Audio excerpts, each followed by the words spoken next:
ನಮಸ್ಕಾರ ವೀಕ್ಷಕರೇ. ವಿಜಯಪುರ ಟು ಅಯೋಧ್ಯೆ ಪಾದಯಾತ್ರೆ ನಿಮಿತ್ತವಾಗಿ ಕೇದಾರಲಿಂಗ ಕುಂಬಾರ ಅವರು ಇವತ್ತಿಗೆ 13 ದಿನ ಪಾದಯಾತ್ರೆಯು ಪೂರ್ಣಗೊಂಡಂತಾಗಿದೆ. ನಿನ್ನೆ ರಾತ್ರಿ ಹಡಗಾಂವ್ ಎಂಬ ತಾಲೂಕು ಕೇಂದ್ರದಲ್ಲಿ ವಾಸ್ತವ್ಯ ಹೂಡಿ ಅಲ್ಲಿನಿಂದ ಎಂದಿನಂತೆ ಬೆಳಗ್ಗೆ 4 ಗಂಟೆಗೆ ಪಾದಯಾತ್ರೆಯನ್ನು ಪ್ರಾರಂಭಿಸಿದ್ದಾರೆ. ಜಿಲ್ಲೆ ಬಂದು ನಾಂದೇಡ್ ಜಿಲ್ಲೆಯಲ್ಲಿ ಬರ್ತದೆ, ಅದು ಹಡಗಾಂವ್ ತಾಲೂಕು. ಕೇದಾರಲಿಂಗ ಕುಂಬಾರ ಅವರು ಸಂಕ್ರಾಂತಿ ಹಬ್ಬದ ವಿಶೇಷವಾಗಿ ಎಲ್ಲರಿಗೂ ಶುಭಾಶಯನ್ನು ತಿಳಿಸಿದ್ದಾರೆ. ಅದರಂತೆ ಸಂಕ್ರಾಂತಿಯ ಒಂದು ಕವಿತೆ ನೆನಪಾಗುತ್ತದೆ. ಯಾಕೆಂದರೆ ನೆಸರ ಪಥವ ಬದಲಿಸುವ ಸಮಯ, ಚಳಿಯು ಕರಗಿಸಿ ಉಷ್ಣತೆಯನ್ನು ಉದಯ, ಮನಗಳು ಬೆಸೆಯುವ ಎಳ್ಳು ಬೆಲ್ಲದ ರಸಪಾಕ, ರವಿ ಕಿರಣಗಳು ಭೂಮಿಗೆ ಹೊಸನಾಕ, ಗಿಡ ಮರಕ್ಕೆ ನವ ಉಲ್ಲಾಸದ ಉದಕ, ಎಲೆಗಳಿಗೆ ಚಿಗುರು ಬರುವ ತವಕ, ಬಿಸಿಲು ಮಾಗಿಸಿ ನಗುವ ದಿನಕರ, ಮಳೆ ಮೋಡ ಕಳಚಿಗೊಟ್ಟು ಆತುರ, ರೈತರ ಬೆವರಿಗೆ ಬೆಲೆ ಬಂದ ಸಮಯ, ಧಾನ್ಯ ರಾಶಿ ನೋಡುವುದೇ ವಿಸ್ಮಯ, ದಣಿವ ಮನಸ್ಸಿಗೆ ಕಬ್ಬಿನ ರಸಧಾವಳ, ಎಳ್ಳು ಬೆಲ್ಲ ಮನಸೋ ದೇವ ವಿರಳ, ಸ್ನೇಹ ಪ್ರೀತಿ ಬಂಧವ ಮೂಡಿಸಿ, ದ್ವೇಷಗಳನ್ನು ಬಿಸಿಲಲ್ಲಿ ಮೌನದಿ ದಹಿಸಿ, ಎಲ್ಲರ ಮನದಲ್ಲೂ ಸೌಹಾರ್ದತೆ ಮೊಳಗಿಸಿ, ಭಾರತವೆಂಬ ಭುವಿಯಲ್ಲಿ ಏಕತೆ ಬೆಳೆಸಿ. ಒಬ್ಬ ಕಾಡಜ್ಜ ಮಂಜುನಾಥ್ ಅವರು ಬರೆದಿರ್ತಕ್ಕಂಥ ಒಂದು ಕವನ ನೆನಪಾಯಿತು ವೀಕ್ಷಕರೇ. ಯಾಕೆಂದ್ರೆ ಇದು ವಿಶೇಷವಾಗಿ ಸಂಕ್ರಾಂತಿ ಆಗಿ ಬರ್ತಕ್ಕಂಥ ಒಂದು ಇದು.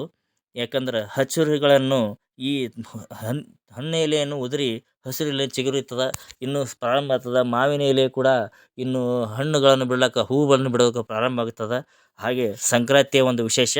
ಅದರಂತೆ ಆ ಸಂಕ್ರಾಂತಿ ವಿಶೇಷವನ್ನು ಕೇದಾರಲಿಂಗ ಅವರು ನಮ್ಮ ವೀಕ್ಷಕರಿಗೆ ಒಂದು ವಿಶೇಷವನ್ನು ಶುಭಾಶಯವನ್ನು ತಿಳಿಸಿದ್ದಾರೆ. ಆ ಶುಭಾಶಯಗೋಸ್ಕರ ಒಂದು ನಿಮಗೆ ಈ ಕವನವನ್ನು ಹೇಳಲು ಬಯಸಿದ್ದೇನೆ. ಕೇದಾರಲಿಂಗ ಕುಂಬಾರ ಅವರ 13 ದಿನ ಪ್ರಯಾಣದಲ್ಲಿ ಇಲ್ಲಿಗೆ 460 ಕಿಲೋಮೀಟರ್ ಪ್ರಯಾಣಿಸಿದಂತಾಗಿದೆ. ಅವನು ಪ್ರತಿದಿನ 40ರಿಂದ ಒಂದು 42-43 ಕಿಲೋಮೀಟರ್ ಪ್ರಯಾಣಿಸ್ತಾ ಇದ್ದಾನೆ. ಅದು ಬೆಳಗಿನ ಜಾವ 4 ಗಂಟೆ ಎದ್ದ ನಂತರ ಅವನು ಪ್ರಯಾಣದ ಮಾಡ್ತಿರ್ತಾನೆ. ಅಲ್ಲಿ ಸುಮಾರಾಗಿ ಬಿಸಿಲು ಬರುವವರೆಗೂ, ಎಲ್ಲಿಗಪ್ಪ ಅಂತಂದ್ರೆ 1 ಗಂಟೆವರೆಗೂ, ಹಾಗೆ 4 ಗಂಟೆಯಿಂದ 1 ಗಂಟೆಗೆ ಪ್ರಯಾಣಿಸಿ ಅದರಿಂದ ಸ್ವಲ್ಪ ಮಧ್ಯಾಹ್ನ ಸಮಯದಲ್ಲಿ ಒಂದು 2-3 ಗಂಟೆ ವಿಶ್ರಾಂತಿ ತೆಗೆದುಕೊಂಡು ಹಾಗೆ ಮತ್ತೆ ಎಂದಿನಂತೆ ಚಲಿಸ್ತಾ ಇರ್ತಾನೆ. ಇನ್ನು ಇವಾಗ ಬೆಳಗಿನ ಜಾವ ಟೈಮ್ನೇ ಇದೆ. ಸುಮಾರಾಗಿ ಇವಾಗ ಎಷ್ಟಾಗ್ತಂದ್ರೆ ಒಂದು 10 ಗಂಟೆ 10-10:30 ಅಷ್ಟೇ ಇರ್ಬೋದು. ಈ ಸಮಯದಲ್ಲಿ ಹಾಗೆ ಅವನು ಪ್ರಯಾಣಿಸ್ತಿರ್ತಾನೆ. ಹಡಗಾಂವ್ ಎಂಬ ತಾಲೂಕು ಕೇಂದ್ರದಿಂದ ಕೆಲವು ಒಂದು 4-5 ಕಿಲೋಮೀಟರ್ ಅಂತರದಲ್ಲಿ ಒಂದು ನಿನ್ನೆ ರಾತ್ರಿ ಹಳ್ಳಿಯಲ್ಲಿ ವಾಸ್ತವ್ಯ ಹೂಡ್ತಾರೆ. ಅಲ್ಲಿ ಇರತಕ್ಕಂಥ ಒಂದು ಹನುಮ ಮಂದಿರದಲ್ಲಿ ವಾಸ್ತವ್ಯ ಹೂಡಿದಾಗ ಅಲ್ಲಿರ್ತಕ್ಕಂಥ ಹಳ್ಳಿಯ ಜನಗಳು ಅವರಿಗೆ ವಿಶೇಷ ಆಗ್ಯಪ್ಪ ಅಂತಂದ್ರೆ, ನಿನ್ನೆ ಇದ್ರೆ ಅವರಿಗೆ ಊಟದ ವ್ಯವಸ್ಥೆ ಎಲ್ಲ ರೀತಿಯಿಂದಾಗಿ ಈ ಶೇಂಗಾದ ಹೋಳಿಗೆ ಆಗಿರ್ಬೋದು ಅಥವಾ ಸ್ವೀಟ್ಸ್ನ ಆಗಿರ್ಬೋದು, ಎಲ್ಲ ಥರದ ಸ್ವೀಟ್ಸನ್ನು ಮಾಡಿ ಅಲ್ಲಿ ಹಳ್ಳಿಯ ಜನರು ಭೋಜನವನ್ನು ಬಿಡಿಸಿ ಇವತ್ತು ಎಂದಿನಂತೆ ಅವರು ಬೆಳಗ್ಗಿನ 4 ಗಂಟೆ ಪ್ರಯಾಣಿಸಿದ್ದಾರೆ, ಅಲ್ಲಿ ಬೀಳ್ಕೊಟ್ಟಿದ್ದಾರೆ. ಅದೇ ರೀತಿಯಾಗಿ ನಾಂದೇಡ್ ಜಿಲ್ಲೆಯಲ್ಲಿ ಹಳ್ಳಿಗಳಲ್ಲಿರ್ಬೋದು ಅಥವಾ ರಸ್ತೆಗಳಾಗಿರ್ಬೋದು, ಅಲ್ಲಿ ರಸ್ತೆ ಪಕ್ಕದಲ್ಲಿ ಹಳ್ಳಿ ಜನಗಳ ಒಂದು ಒಳ್ಳೆಯ ರೆಸ್ಪಾನ್ಸನ್ನು ಸಿಕ್ಕಿದೆ. ಇನ್ನೊಂದು ನಗರ ಪ್ರದೇಶಕ್ಕಿಂತಲೂ ಈ ನಗರದ ಪ್ರದೇಶದಲ್ಲಿ ಕೆಲವೊಬ್ಬರು ಏನು ತಪ್ಪಿಕೊಳ್ಳೋ ನಗರದಲ್ಲಿದ್ದವರು, ಯಾಕಂದ್ರೆ ಅವರು ಸ್ವಲ್ಪ ಸೆಲ್ಫಿಸ್ಟ್ ಇರ್ತಾರೆ. ಅದೇ ಹಳ್ಳಿಗಳಲ್ಲಿ ಇರ್ತಕ್ಕಂಥ ಜನಗಳು ಎಷ್ಟಪ್ಪ ಅಂತಂದ್ರೆ ನಮ್ಮ ಭಾರತ ಒಳಗೆ ಹೆಂಗೆ ಇದಾರೆ ಅಂತಂದ್ರೆ ಒಂದು ಆತ್ಮೀಯತೆಯೂ ಇದೆ. ಯಾವುದೇ ಒಂದು ಊರಿಂದ ಬೇರೆ ಊರಿನಿಂದ ಬಂದಿದ್ದಾರೋ ಪರಿಚಯ ಇರಲಿ ಇರದೇ ಇರಲಿ, ಅವ್ರಿಗೊಂದು ಆತ್ಮೀಯ ಒಂದು ಇರ್ತದೆ. ಎಷ್ಟೋ ಒಂದು ಕಿಲೋಮೀಟ್ರಿಂದ ಬಂದಿರ್ತಾರಲ್ಲಪ್ಪ, ಎಷ್ಟೋ ಪಾದದಿಂದ ಬಂದಿರ್ತಾರೆ, ಇಂಥವ್ರಿಗೆಲ್ಲ ಒಂದು ಅನ್ಯೋನ್ಯತೆ ಇದನ್ನು ಕೊಡ್ತಿರ್ತಾರೆ, ಬೀಳ್ಕೊಡುಗೆ ಕೊಡ್ತಿರ್ತಾರೆ. ಅವರಿಗೆ ಒಂದು ಅದ್ದೂರಿಯಾಗಿ ಕಾರ್ಯಕ್ರಮ ಮಾಡ್ತಿರ್ತಾರೆ, ಅವ್ರಿಗೋಸ್ಕರ ಒಂದು ಪ್ರೀತಿ ವಿಶ್ವಾಸನ ಮಾತಾಡ್ತಿರ್ತಾರೆ. ಅದೇ ನಗರ ಪ್ರದೇಶಗಳಲ್ಲಿ ಯಾವ ಥರ ಬೆಳವಣಿಗೆ ಇರ್ತದೆ ಅಂದ್ರೆ, ತಮ್ಮದೇ ಆದಂಥ ಪ್ರತಿಯೊಬ್ಬರು ಕೆಲಸ ತಮ್ಮ ನೌಕರಿ ಹಾಗೆ ಉದ್ಯೋಗ ಇದರಲ್ಲೇ ಬಿಜಿ ಆಗಿಬಿಟ್ಟಿರ್ತಾರೆ. ಆದ್ರೆ ಹಳ್ಳಿ ಒಳಗೆ ಹಾಗಿರಲ್ಲ. ನಾವು ಕರ್ನಾಟಕದ ತೊಗೊಳ್ಳಿ, ಇವತ್ತು ಮಹಾರಾಷ್ಟ್ರದ ತೊಗೊಳ್ಳಿ, ಇವತ್ತು ಮಧ್ಯಪ್ರದೇಶ ತೊಗೊಳ್ಳಿ, ಇವತ್ತು UP ತೊಗೊಳ್ಳಿ, ಒಂದು ಹಳ್ಳಿ ಗ್ರಾಮೀಣ ಪ್ರದೇಶದಲ್ಲಿ ಇಷ್ಟೊಂದು ಅನ್ಯೋನ್ಯತೆ ಒಂದು ಭಾವನೆಗಳಿರ್ತದೆ ವೀಕ್ಷಕರೇ. ನಗರ ಪ್ರದೇಶವರು ಅದ್ರ ಬಗ್ಗೆ ಬೇಜಾರು ಮಾಡ್ಕೋಬಾರ್ದು. ಯಾಕಂದ್ರೆ ಅಲ್ಲಿ ಇರ್ತಕ್ಕಂಥ ವಾತಾವರಣ ಬಗ್ಗೆ ಹೇಳ್ತಾ ಇದ್ದೀನಿ ನಾನು. ಹಳ್ಳಿಯಲ್ಲಿ ಇರ್ತಕ್ಕಂಥ ಒಂದು ಆತ್ಮೀಯತೆ, ಒಂದು ಅನ್ಯೋನ್ಯತೆ, ಒಂದು ಬಾಂಧವ್ಯ ಏನಿರ್ತದಲ್ಲ, ಅದು ಭಾಳ ತುಂಬ ಒಂದು ಅತ್ಯುತ್ತಮವಾಗಿರ್ತಕ್ಕಂಥ ಬಾಂಧವ್ಯ ಇರ್ತದೆ. ಅದು ಎಷ್ಟಂದ್ರೆ ಯಾವುದೇ ನೀವು ಊರಿನಿಂದ ಹೋದರೂ ಸಮೇತ ಅಪರಿಚಿತ ವ್ಯಕ್ತಿ ಹೋದನಂದ್ರೆ ಒಂದು ಆತ್ಮೀಯತೆ ಇರ್ತಕ್ಕಂಥ ಒಂದು ಮಾತಾಡಿಸ್ತಕ್ಕಂಥ ಒಂದು ಇನ್ನೂ ನಮ್ಮ ಭಾರತ ಹಳ್ಳಿಗಳಲ್ಲಿ ಐತಿ ವೀಕ್ಷಕರೇ. ಅದರಂತೆ ಕೇದಾರಲಿಂಗರ ಪ್ರಯಾಣವು ಒಂದು ಎಲ್ಲಿಗಪ್ಪ ಅಂತಂದ್ರೆ ನಾಂದೇಡ ಜಿಲ್ಲೆಯನ್ನು ಕಂಪ್ಲೀಟಾಗಿ ಇನ್ನು ಯಾವ ಜಿಲ್ಲೆಯಲ್ಲಿ ಬರ್ತಂದ್ರೆ ಯವತಲ ಮಾಲ್ ಅಂದ ಜಿಲ್ಲೆಯಲ್ಲಿ ಪ್ರಯಾಣಿಸ್ತಾ ಇದ್ದಾನೆ ಇವಾಗ. ಯವತಲ ಮಾಲ ಜಿಲ್ಲೆ ಅಂದ್ರೆ ಅದು ಬಂದು ಉಮರ್ಖೇಡ್ ಅಂತ ಹೇಳಕ್ಕೆ ತಾಲೂಕು ಕೇಂದ್ರದಲ್ಲಿ ಬರ್ತದ. ಉಮರ್ಖೇಡ್ ತಾಲೂಕು ಕೇಂದ್ರದಲ್ಲಿ ಇವತ್ತು ಪ್ರಯಾಣ ಬೆಳೆಸ್ತಾ ಇದ್ದಾನ. ಉಮರ್ಖೇಡದ ಜನಗಳು ಕೂಡ ಅಲ್ಲಿ ಒಂದು ಒಳ್ಳೆ ರೀತಿ ರೆಸ್ಪಾನ್ಸಬಲ್ ಸಿಕ್ಕಿದ. ಅಲ್ಲಿರ್ತಕ್ಕಂಥ ಜನಗಳು ಅವರಿಗೆ ಆತ್ಮೀಯದಿಂದ ಮಾತನಾಡಿಸಿ ಎಲ್ಲಿಯವರು ಎಲ್ಲಿಗೆ ಹೊರಟಿದ್ದಾರೆ ಎಂದು ಒಂದು ಕುಶಲ ಪರಿ ವಿಚಾರಿಸಿದ್ದಾರೆ ಇವರಿಗೆ. ಅದೇ ರೀತಿಯಾಗಿ ನಗರ ಪ್ರದೇಶದಲ್ಲಿ ಕೇದಾರ್ಲಿಂಗ ಕುಂಬಾರ್ ಅವರು ತಾವು ತಂದಿರತಕ್ಕಂಥ ಗೋಧಿ ಮೂಟೆ ಚೀಲೆಯನ್ನು ತಲೆ ಮೇಲೆ ಹೊತ್ತುಕೊಂಡು ಹೊರಡ್ತಾ ಇರೋದು ನೀವು ಇಲ್ಲಿ ನೋಡಬಹುದು. ಪಕ್ಕದಲ್ಲಿರ್ತಕ್ಕಂಥ ಜನಗಳನ್ನು ಹೋಗ್ತಾ ಇದ್ದಾರೆ. ಇವರ ಪಾದಯಾತ್ರೆಯನ್ನು ಬೈಕ್ ಮೇಲೆ ಹೋಗ್ತಕ್ಕಂಥವ್ರು, ಕಾರ್ನಲ್ಲಿ ಹೋಗ್ತಕ್ಕಂಥವ್ರು ಇವರನ್ನು ಎಲ್ಲಿಗೆ ಹೊರಟಿದ್ದಾರೆ, ಎಲ್ಲಿ ಹೋಗ್ತಾರೆ ಸಹಜಿಕವಾಗಿ ಅವರ ಮೇಲೆ ಅವರ ದೃಷ್ಟಿಯನ್ನು ಬೀಳ್ತಾ ಇದೆ. ಅವರ ಅಕ್ಕಪಕ್ಕದವರೆಲ್ಲ ಅವರನ್ನು ವಿಚಾರಿಸಿ ಅವರನ್ನು ಕೇಳ್ತಾ ಇದ್ದಾರೆ. ಆದರೆ ಒಂದು ಲ್ಯಾಂಗ್ವೇಜ್ ಕಮ್ಯುನಿಕೇಷನ್, ಯಾಕಂದರೆ ಇವರಿಗೆ ಯಾರಿಗೂ ಹೋದ್ರಲ್ಲಿ ಮರಾಠಿನೇ ಬರೋದಿಲ್ಲ. ಅದ್ರ ಸಲುವಾಗಿ ಅಲ್ಲಿರತಕ್ಕಂಥ ಈ ವಿದರ್ಭ ಏರಿಯಾದಲ್ಲಿ ಹೆಚ್ಚಿನ ಪ್ರಮಾಣದಲ್ಲಿ ಇರ್ತಕ್ಕಂಥವ್ರು ಮರಾಠಿಗರು. ಯಾಕಂದರೆ ಅಲ್ಲಿ ಹಿಂದಿ ಲ್ಯಾಂಗ್ವೇಜನ್ನು ಸ್ವಲ್ಪ ಅಷ್ಟಕ್ಕಷ್ಟೇ ಅವರಿಗೆ. ಹಾಗೆ ಎಂದಿನಂತೆ ಮಧ್ಯಾಹ್ನ ಸಮಯದಲ್ಲಿ ಅವರು ಊಟವನ್ನು ಮಾಡಲು ತಾವು ಮಾಡ್ತಕ್ಕಂಥ ಏನಪ್ಪ ಚಪಾತಿ, ಅನ್ನ, ಹಾಗೆಲ್ಲ ಅನ್ನ ಸಾರು ಅಲ್ಲಿ ಅವರು ಮಾಡ್ತಾ ಇರೋದು ನೀವು ಗ್ಯಾಸ್ನಲ್ಲಿ, ಚಿಕ್ಕದಾದ ಒಂದು ಗ್ಯಾಸ್ನಲ್ಲಿ ಮಾಡ್ತಾ ಇರೋದು ನೀವು ನೋಡ್ಬೋದು ಮಧ್ಯಾಹ್ನ ಸಮಯದಲ್ಲಿ ಊಟಕ್ಕೋಸ್ಕರ.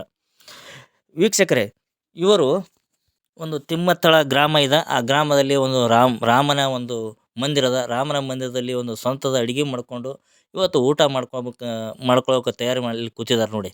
ಇವತ್ತು ಅಲ್ಲಿ ಇರ್ತಕ್ಕಂಥ ಒಂದು ಸೆಡ್ನಲ್ಲಿ ಇರ್ತಕ್ಕಂಥ ರಾಮನ ಒಂದು ಮಂದಿರ ಅದ. ಪ್ರತಿಯೊಂದು ಒಂದು ಮಂದಿರಗಳು ಯಾವ ಥರದ ಅಂತ ದೊಡ್ಡ ದೊಡ್ಡ ಬಿಲ್ಡಿಂಗ್ಗಳನ್ನು ಕಾಣಿಸ್ತಾವೆ. ಆದರೆ ಇಲ್ಲಿರ್ತಕ್ಕಂಥ ತಿಮ್ಮತಳನಾಳ ಗ್ರಾಮದಲ್ಲಿ ಒಂದು ಕೇವಲ ಸೆಡ್ಡೇ ಅಷ್ಟೇ ಕಾಣ್ತದೆ. ಅಲ್ಲಿರ್ತಕ್ಕಂಥ ಒಂದು ಸೆಡ್ನಲ್ಲಿ ಇವರಿಗೆ ಅಲ್ಲೇ ಒಳಗಡೆ ಉಳಿದುಕೊಳ್ಳಲು ಅವಕಾಶ ಕೊಟ್ಟು ಅಲ್ಲೇ ಒಂದು ವಿಶ್ರಾಂತಿ ತೆಗೆದುಕೊಂಡು ಇವರಿಗೆ ಹಾಗೆ ತಮಗೆ ಬೇಕಾದ ಆಹಾರವನ್ನು ಸಿದ್ಧಪಡಿಸಲು ಒಂದು ನಿರತರಾಗಿದ್ದಾರೆ. ಅದರಲ್ಲಿ ವಿಡಿಯೋದಲ್ಲಿ ನೀವು ಅಲ್ಲಿ ನೋಡಬಹುದು ಅವರು ಅಡುಗೆಯನ್ನು ಮಾಡ್ತಾ ಇದ್ದಾರೆ. ಹಾಗೆ ವಿವೇಕ್ ಕುಂಬಾರ್ ಅವರು ಇದ್ದಾರೆ. ಅದರ ಜೊತೆಗೆ ಅಲ್ಲಿರ್ತಕ್ಕಂಥ ಶ್ರೀ ರಾಮನ ಒಂದು ವಿಗ್ರಹವನ್ನು ನೀವು ನೋಡಬಹುದು. ಆ ವಿಗ್ರಹದ ಜೊತೆಗೆ ಒಂದು ಸೆಡ್ನಲ್ಲಿ ಒಂದು ದೊಡ್ಡದಾದಂಥ ರಾಮನ ವಿಗ್ರಹವನ್ನು ಇದ್ದಾವೆ.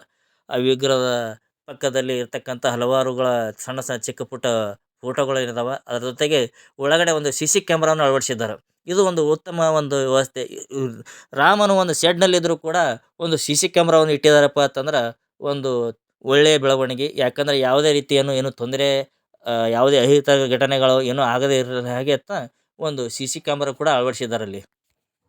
ರಾಮನ ಮೂರ್ತಿಯ ಜೊತೆಗೆ ಇನ್ನೂ ಹಲವಾರು ಮೂರ್ತಿಗಳು ಫೋಟೋಗಳನ್ನು ನೀವು ಈ ವಿಡಿಯೋದಲ್ಲಿ ನೋಡ್ಬೋದು. ಚಿಕ್ಕ ಚಿಕ್ಕ ಫೋಟೋಗಳನ್ನಿದ್ದಾವೆ. ಅವರು ಈ ದತ್ತಾತ್ರೇಯರ ಮೂರ್ತಿನೂ ಒಳಗಡೆ ಐತಿ. ಅದರೊಳಗೆ ದತ್ತಾತ್ರೇಯ ಅಂದ್ರೆ ಬ್ರಹ್ಮ, ವಿಷ್ಣು, ಮಹೇಶ್ವರ 3 ಅವತಾರನು ಹೊಂದಿರತಕ್ಕಂಥ ಒಬ್ಬನೇ ಒಬ್ಬ ದತ್ತಾತ್ರೇಯ ಅಂಥೇಳಿ. ಒಂದೇ ಒಂದು ಶರೀರದಲ್ಲಿ 3 ತಲೆಗಳನ್ನು ಹೊಂದಿರತಕ್ಕಂಥವರಿಗೆ ದತ್ತಾತ್ರೇಯ ಎಂದು ಕರೀತಾರೆ. ಒಳಗಡೆ ದತ್ತಾತ್ರೇಯ ಫೋಟೋಗಳನ್ನು ನೀವು ಅಲ್ಲಿ ವಿಡಿಯೋದಲ್ಲಿ ಕಾಣಿಸ್ತಾ ಇದೆ. ಅದರ ಜೊತೆಗೆ ರಾಮನ ಒಂದು ಸ್ಟ್ಯಾಚ್ಯೂ ಇದೆ. ಅವರಿಗೆ ಪ್ರಭು ಶ್ರೀರಾಮರ ಒಂದು ಬಿಲ್ಲು ಬಾಣಗಳು ಒಂದು ಬಗಲಿಗೆ ಹಾಕಿರ್ತಕ್ಕಂಥ ಒಂದು ಸ್ಟ್ಯಾಚ್ಯೂವನ್ನು ನಿಲ್ಲಿಸಿದ್ದಾರೆ. ಇದು ಸುಂದರವಾಗಿ ಕಾಣಿಸ್ತಾ ಇದೆ. ಇವತ್ತು ರಾಮನ ಸನ್ನಿಧಿಯಲ್ಲಿ ಕೇದಾರಲಿಂಗ ಕುಂಬಾರನು ಇವತ್ತು ಅಲ್ಲೇ ಮಧ್ಯಾಹ್ನ ಸಮಯದಲ್ಲಿ ಉಳಿದುಕೊಂಡು ಒಂದು ಊಟ ಮಾಡತಕ್ಕಂಥ ಸಮಯವನ್ನು ಕಳೆದಿರೋದು ತುಂಬ ಖುಷಿಕರ ವಿಷಯ. ಯಾಕಂದರೆ ಪ್ರತಿಯೊಂದು ಹೋಗುವ ರಸ್ತೆಯಲ್ಲಿ ರಾಮನ ದೇವಸ್ಥಾನಗಳನ್ನು ಸಿಗೋದು ಅಪರೂಪ. ಅಲ್ಲಿ ಸಾಮಾನ್ಯವಾಗಿ ಸಿಗತಕ್ಕಂಥ ಪ್ರತಿಯೊಂದು ಗ್ರಾಮದಲ್ಲಿ ಸಿಗೋದಪ್ಪ ಅಂತಂದ್ರೆ ಹನುಮ ದೇವರ ಒಂದು ದೇವಸ್ಥಾನ ಮಾತ್ರ ಸಿಗೋದು ಹೆಚ್ಚಿನ ಪ್ರಮಾಣದಾಗಿ. ರಾಮನ ದೇವಸ್ಥಾನ ಸಿಗೋದು ಒಂದು ಕಡಿಮೆ ಪ್ರಮಾಣ. ಹೀಗಾಗಿ ಇವತ್ತು ಇವರು ಹೋಗತಕ್ಕಂಥ ದಾರಿಯಲ್ಲಿ ಪ್ರಭು ಶ್ರೀರಾಮರ ಒಂದು ದೇವಸ್ಥಾನ ಸಿಕ್ಕಿದ್ದು ತುಂಬ ಒಳ್ಳೆಯದಿರ್ತಕ್ಕಂಥದ್ದು. ಮಧ್ಯಾಹ್ನ ಸಮಯ ಊಟ ಮಾಡಿಸಿಕೊಂಡು ಅಲ್ಲಿಂದ ನೇರವಾಗಿ ಅಲ್ಲಿ ಸುಕಾಲಿ ಹಾಗೂ ಚಿಲ್ಲಿ, ನಂದಗಾಂವ್ ಹೀಗೆ ಹಲವಾರು ಗ್ರಾಮಗಳನ್ನು ಬರ್ತವೆ. ಆ ಗ್ರಾಮಗಳನ್ನು ಮುಗಿಸಿಕೊಂಡು ಒಂದು ಊರಲ್ಲಿ ವಸತಿ ಮಾಡ್ತಾರೆ. ವೀಕ್ಷಕರು ಎಲ್ಲರೂ ಸಬ್ಸ್ಕ್ರೈಬ್ ಮಾಡ್ಕೊಳ್ಳಿ. ಥ್ಯಾಂಕ್ಸ್.